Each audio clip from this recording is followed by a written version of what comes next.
Hello, good morning, good afternoon, good evening. Whenever you're listening to this, welcome. How are you all? My name is Joanne. This is my podcast, Joanne Wellth. And today, I'm going to start with a little shameless plug. If you always listen to my podcast, thank you. But why not go over to my YouTube channel, type in Joanne Wellth and check out the video version, the recorded version. I made 2024 the year where I stepped out of my comfort zone and started to post the recordings of my podcasts and other videos. And I decided only a couple of weeks ago to push myself a little bit more, start to share a little bit more about my life, what I do, a little bit more vlog, I guess. Still keeping it wellness based, still keeping it wealth based, being rich in your health and your well-being. But just how I navigate myself through life as someone who I would say has life experience, I'm not 21, I've done things, I've been to places, I've been through and experienced things that I've been able to learn from. So hopefully been able to inspire you just by showing how I navigate through life. And we're all nosy, we all like to see what people get up to.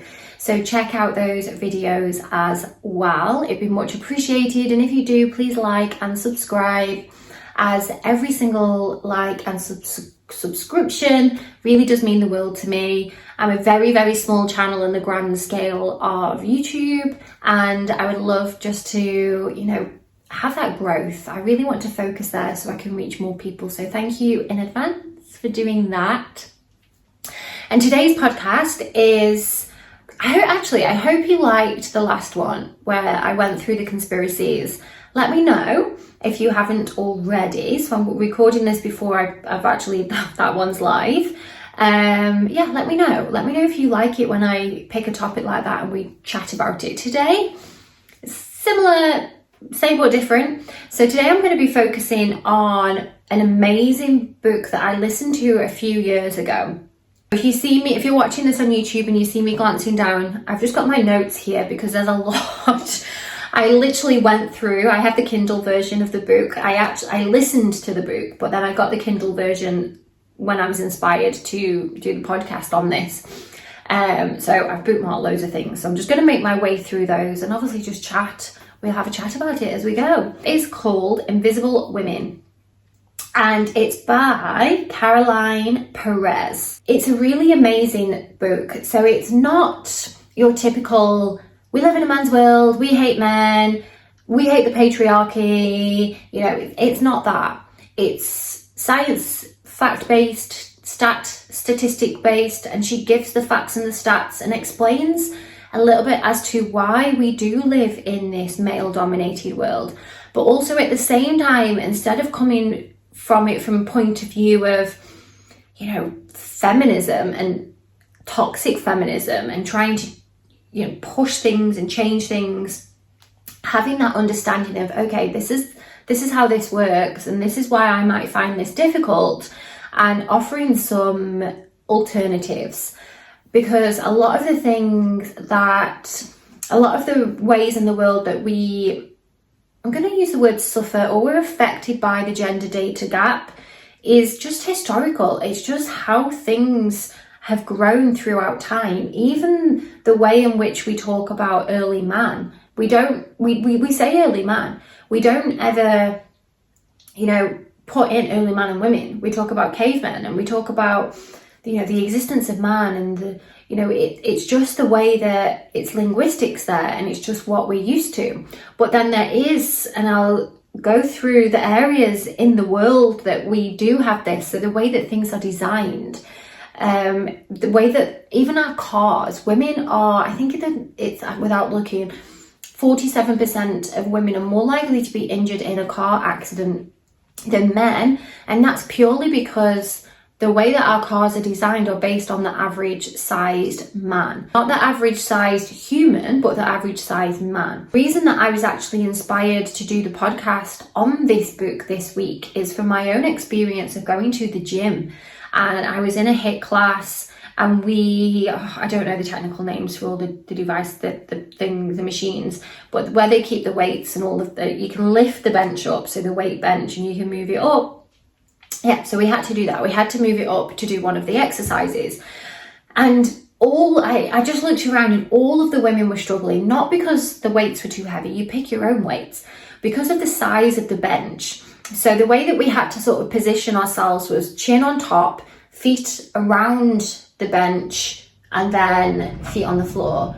But I was 5'5" and I was struggling I am 5'5".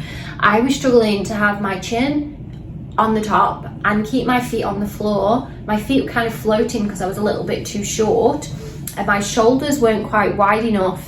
So it was really hurting because it was kind of hitting my arms rather than my shoulders being around, if that makes sense. My chest wasn't wide enough, basically. And that's because these machines are not designed with, this one is for people who are 5'5" and small, this one is for 6 foot, blah blah blah. They're all just one size fits all, and that is the male size, applicable to a lot of things in our world. And this is what this book covers, and shares the stats, the facts, and how it can affect women from toilets, and women queuing in toilets, and why there's always a queue for women in women's toilets, and how that can affect. So toilets, you might think, oh well, it's just a thing, women, we queue.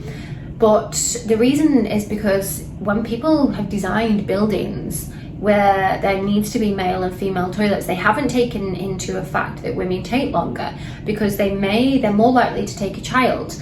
They may be menstruating, so that takes longer. Women are more likely to be carers, so they will take somebody with them for that reason. Men also have the urinals. So if there's a toilet, if there's facilities and there's 5 women and 5 men, there's going to be 10, because the men have urinals, so they're in and out. So that is just the way that we take that. Women queue, but we never know why, and it's because of those reasons. And when they've designed the building, 5 men's toilets plus urinals, 5 women's toilets, we're done with it. And it's one of those simple things that just put in more women's toilets. And I find this is, even at festivals, there's the same amount of men's toilets as the same amount as there are women's. Apart from, actually, I can't remember what I was watching the other day, but someone was at a festival and there were more women's toilets. And even she commented on that they put more women's toilets in. So amazing. What was it? It was Leeds Festival. So well done, Leeds Festival, for putting in extra toilets there. Let's get into some of the stats and facts. I'm going to start with, just because I've mentioned average male and cars there. So the average is, I've lost my point now, I just had this ready. Okay, so the average, this is what people, when it's average sized, it's the average male. It's a 70 kilogram white male with a stay-at-home wife. That is the average man. So most things are built with his, how 70 kilograms height. I did have the height, I just can't find that. Maybe I'll come find it as I go through the examples here that I picked out. So many everyday products. So I know I've mentioned the car, but even your phone, pianos. How interesting, pianos. That's because of the finger size. So they're supposedly gender neutral. However, because they're based on the average size of the male hand, it makes it difficult for women to use. The average piano keyboard is 1.2 meters long, which makes it more difficult for women to use. They have smaller hands.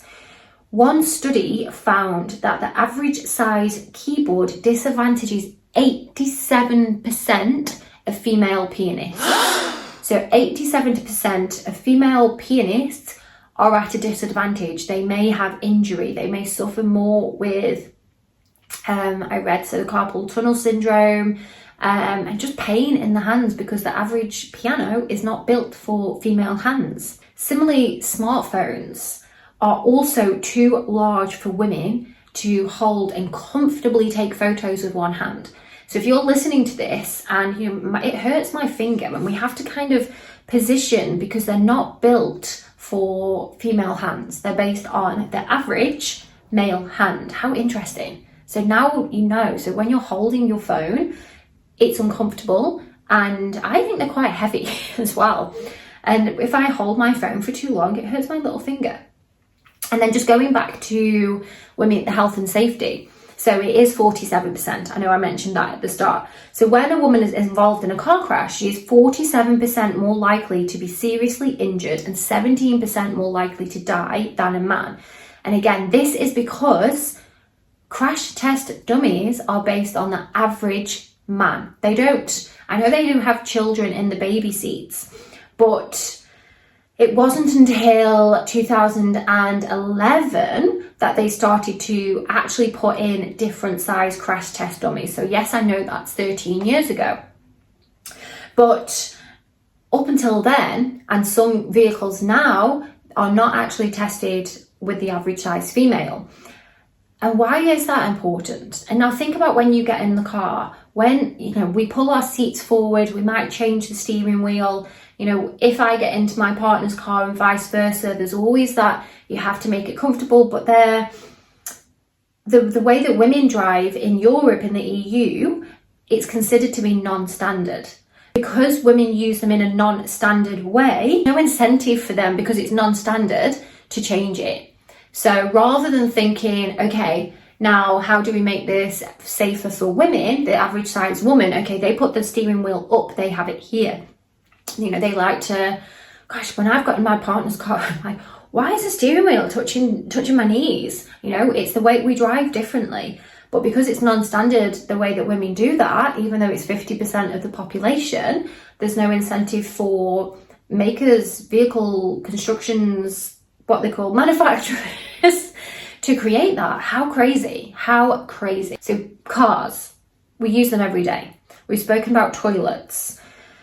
Did you also know, a bit of a fun fact here, that in a movie, when you break down how much screen time female actors, we say now, don't we, and male actors get shown, it's only when the female is a lead that they get shown as much as the men, which then also in turn brings in this data gap with pay. So obviously movie stars, they're getting paid a lot anyway, but women do not get paid as much as men. And the reasoning behind this is because then they have less screen time. Interestingly as well, kind of linked to that, men are less likely to buy an autobiography or a book written by a woman, whereas women will buy a book written or an autobiography based on a man. This is all things that we've grown up with. Even on self-reflection, when I read this book, I listened to this book, I have, I don't know, maybe 5% of the songs in my phone have female vocalists, the rest are all men. Now, is that because of this gender data gap, or is that just because of taste? I don't know. But I also rarely watch or listen to female podcasts. Ironically, that I am a female with a podcast, but I'd like to dive deeper into that and, reflect for myself of why I don't feel drawn. Is it because of the way that the marketing works, or the algorithm? Is that pushing these male-centered podcasters? Who knows? That's a little bit of research for myself there. It's one of my favorite to learn about. Have you ever, as a woman, and I know you have, been in an office, been in a workplace, and it is too cold? It's always too cold. And this is also in most public places. This is the gender data gap. And okay, this is because the formula to determine a standard office temperature was developed in the 1960s based on the metabolic resting rate of a 40-year-old 70-kilogram man.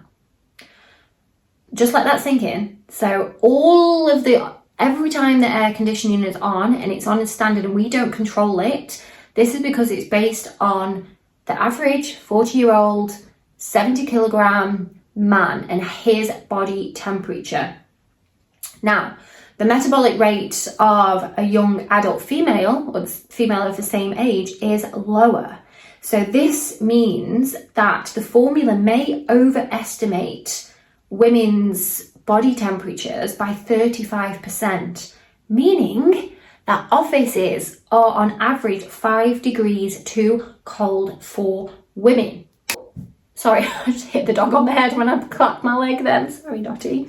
Next time you're in the office and it's cold and you need a cardigan. I used to have work cardigans and work blazers because it was too freaking cold. When I go to the mall, it's too cold. I have to take a jacket. It is because they're not based on our own resting temperatures. We don't get as hot as men naturally. So that means when they're pumping out these temperatures, it is too cold for us, but they haven't come up with a happy middle ground here. So it's okay for women to be cold there, but they haven't reflected and gone, okay, you know, how do we make this for an average person? There isn't the maths there. There isn't the data there for an average person. It's just an average man. I love that one because when, you know, people, particularly in the men, oh, women are always cold. Yes, Michael, it's because of the data. We're not the same. We are not built the same. We don't have the same metabolic rate. We don't have the same, you know, we are different. We are biologically different and it is too cold for us. So you can share that one next time someone says that women are too cold when you're at work. Another context where we rely on studies done on men as if they apply to women is occupational health research. Serious injuries for men at work have been decreasing, while for women they are increasing, still increasing. And again, gender data gap, hello. Injuries caused by harsh chemicals that women absorb differently to men. So women absorb chemicals differently to men. We're different biologically. We also have a different hormonal structure. I've spoken about this many times. Our hormones work completely differently. Men have their circadian rhythm, their hormones are released differently throughout the day. Women have their infradian system. I'll get on to this in a minute when I talk a little bit more about medical.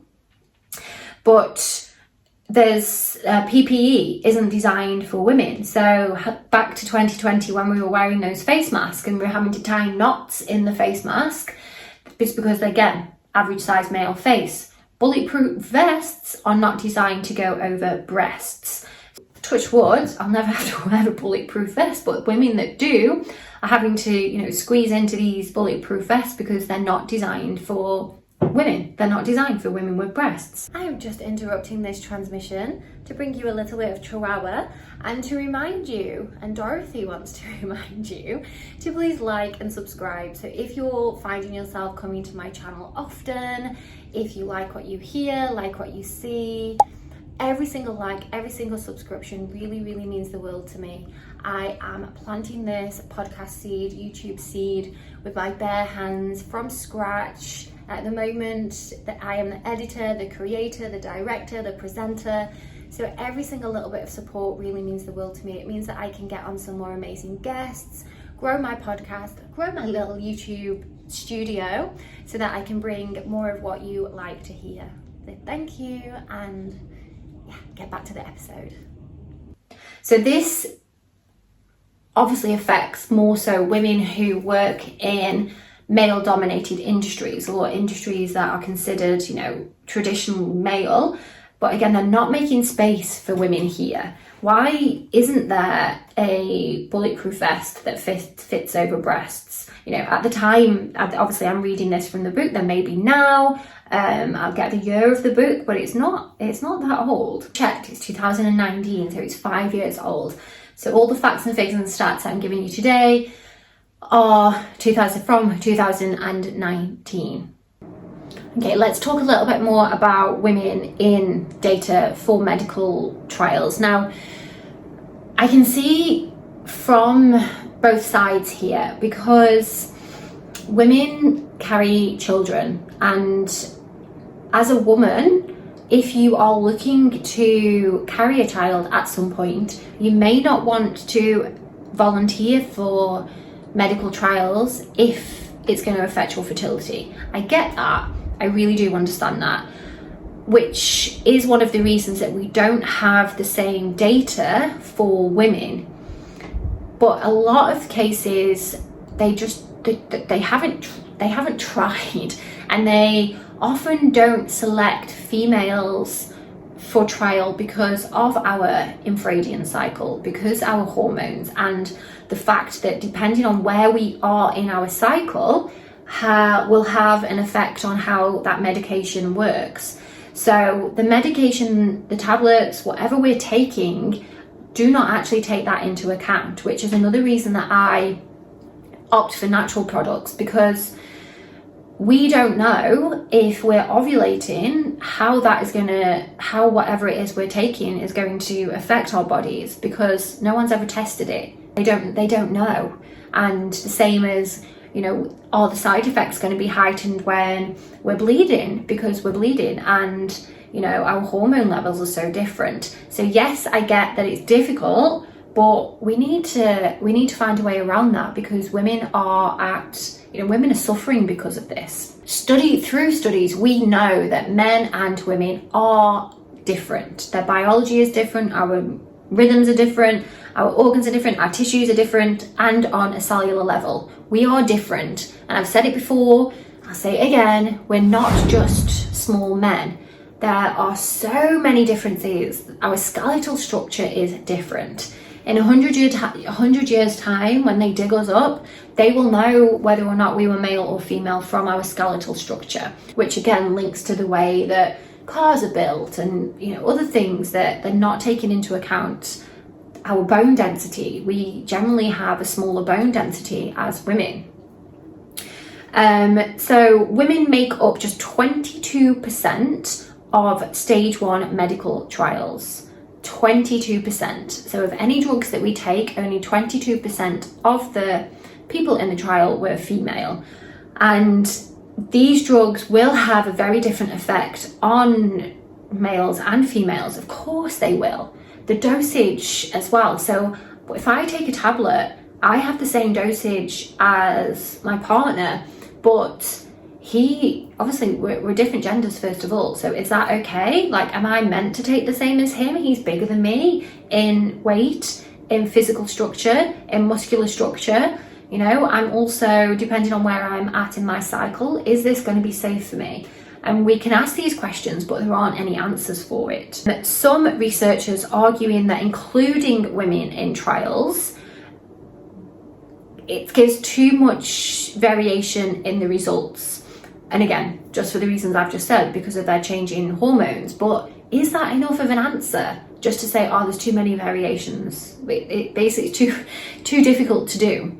So, we'll just go with what we've got, and women can just put up with it and deal with it as they have been doing for all these years. So women are 70% more likely to suffer from depression than men.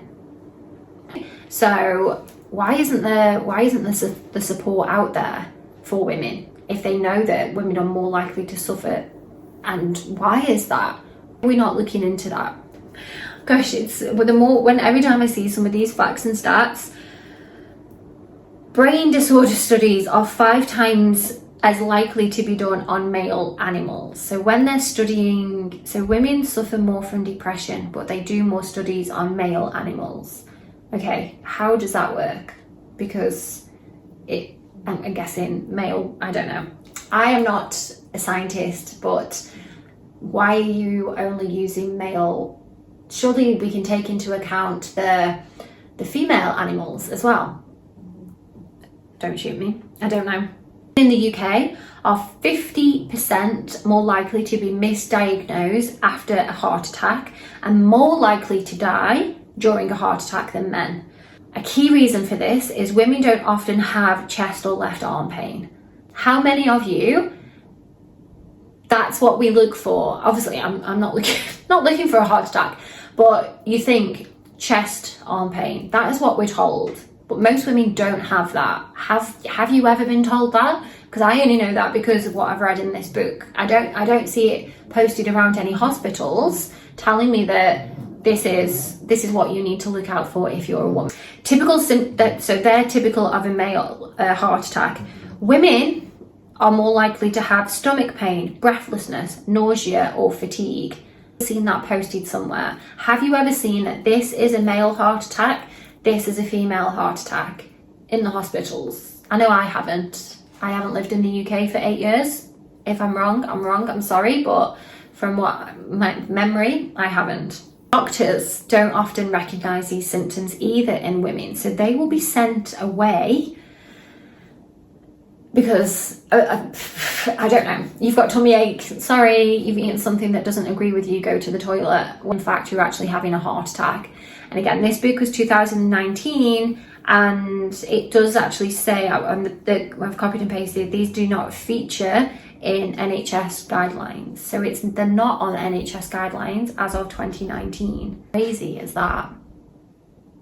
Honestly, this is why I love this book so much. Like, I've just copied facts, gone through and picked out the ones that stood out to me. So I do urge you to go and listen, because there's so many more that will blow your mind. As you can see, they blow my mind. I've read the book, read it and listened to it. With some more about the working day, and I know I've spoken about the working day before.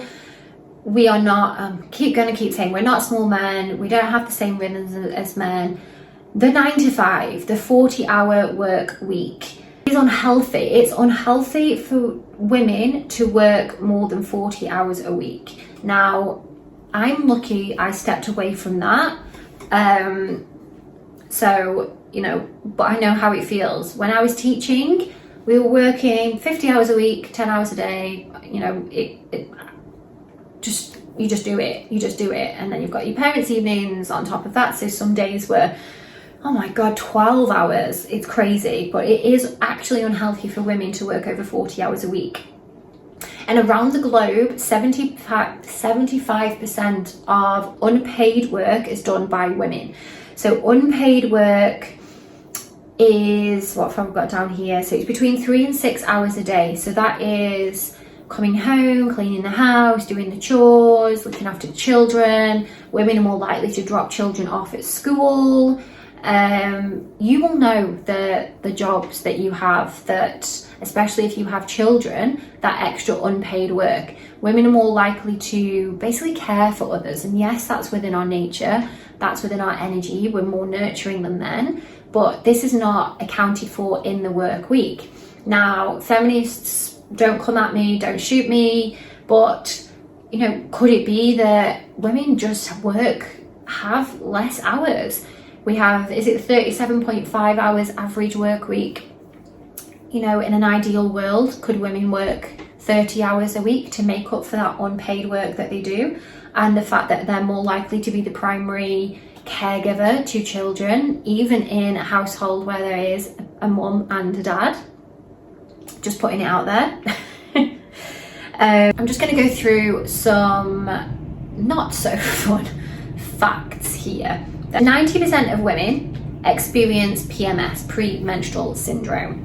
Yet, researchers are turned down for grants on the basis that it doesn't actually exist. So PMS, in some eyes, doesn't exist, even though 90% of women have symptoms or complain of symptoms.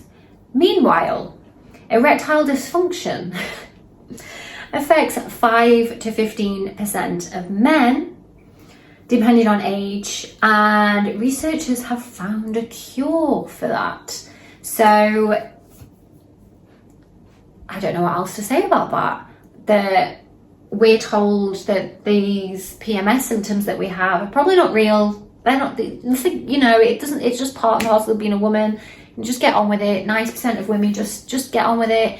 But the 5 to 15% of men who have erectile dysfunction, which is a tiny amount of men on the grand scale of how many men there are in the world, there's actually a cure for that and lots of support for that. It's crazy.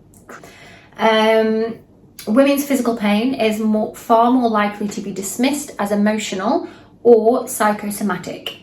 Now, again, where does this stem from? That we're making it up, or it's not real? And why do we have to push to get a diagnosis? I don't know. I'm asking you these questions. Are they rhetorical? Can we answer these? I have no idea.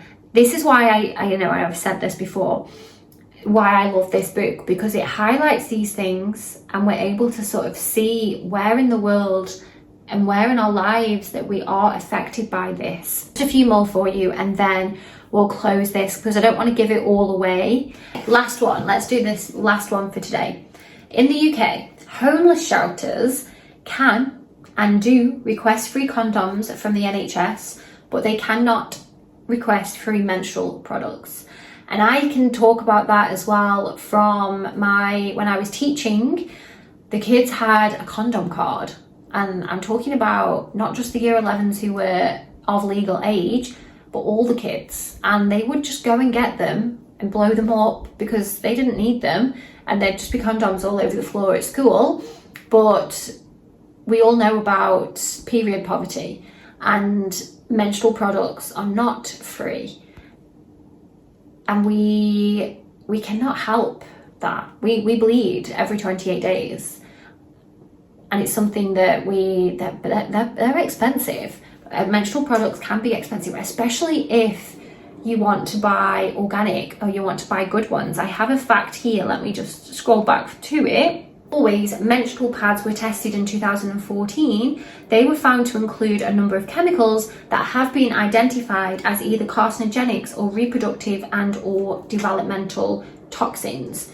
So the products that we're using that are advertised for us to use for our menstrual cycles actually include chemicals that can affect our menstrual cycles and probably our fertility.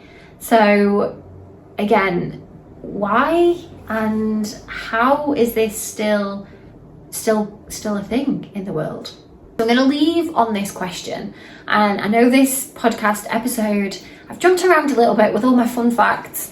I urge you to go and read this book for yourself so that you can sort of get the full picture, because there's so many things I haven't mentioned there.